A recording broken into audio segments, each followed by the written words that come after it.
The Cubs can't make it back-to-back against the Oakland A's as they fall 4-3. Ian Happ records a home run off of the fastest pitch in the StatCast era, but it isn't enough for the Cubs to overcome the Oakland A's barrage against Jordan Wicks. We're going to talk about that and more on this edition of the Cubs Baseball Channel. Make sure to like and subscribe. Get in that comment section. Let us know how you feel about Jordan Wicks moving forward in this Cubs rotation 2025 and beyond. But here is your invitation to our show.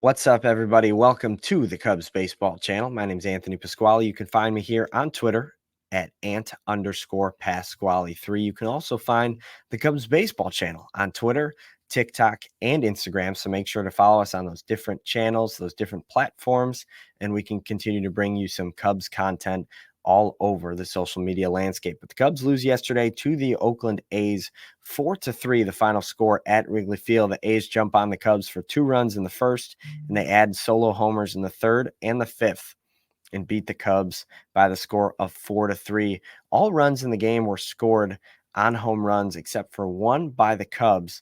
The A's hit 3 homers and the Cubs hit 2, both by Ian Happ. We'll get into that in just a little bit. But the thing that's concerning to me is in Jordan Wicks' last 8 innings pitched, he's allowed 7 home runs, including 3 yesterday to the A's. Brent Rooker hit one.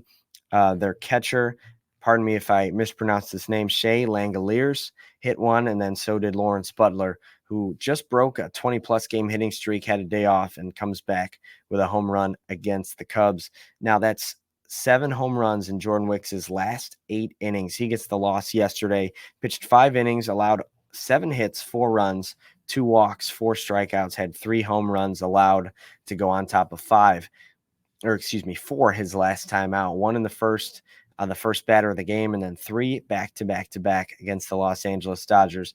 Now, Wicks is a guy I look at in the future as a guy who should be a piece in your rotation.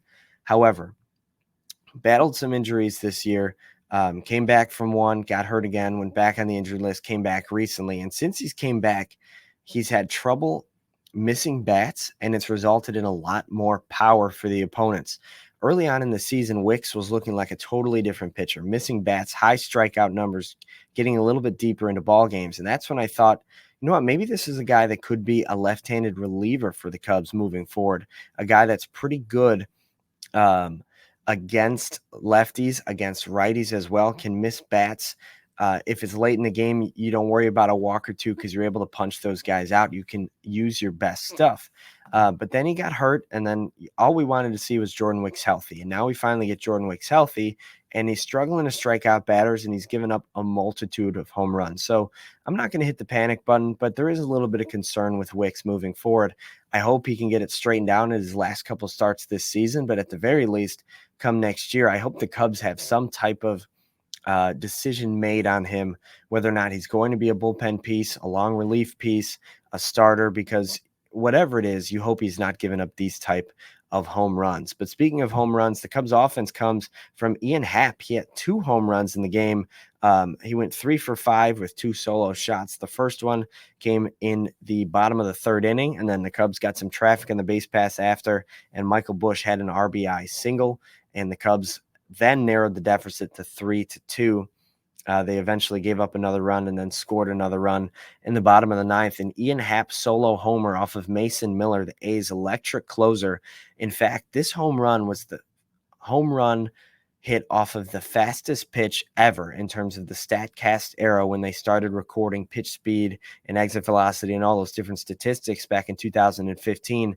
Nobody has ever homered off of an 103-mile-per-hour pitch until Ian Happ hit an opposite field shot off of Mason Miller tonight in the bottom of the 9th, last night in the bottom of the 9th.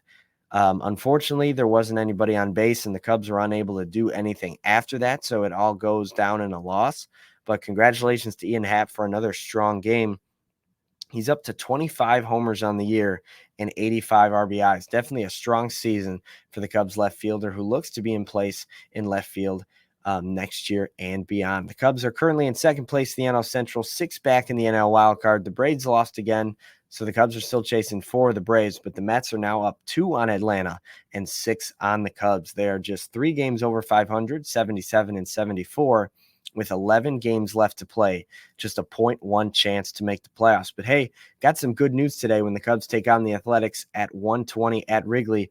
Justin Steele is back on the mound. He's going to be activated from the injured list, was on the 15-day IL due to elbow tendonitis or left arm tendonitis.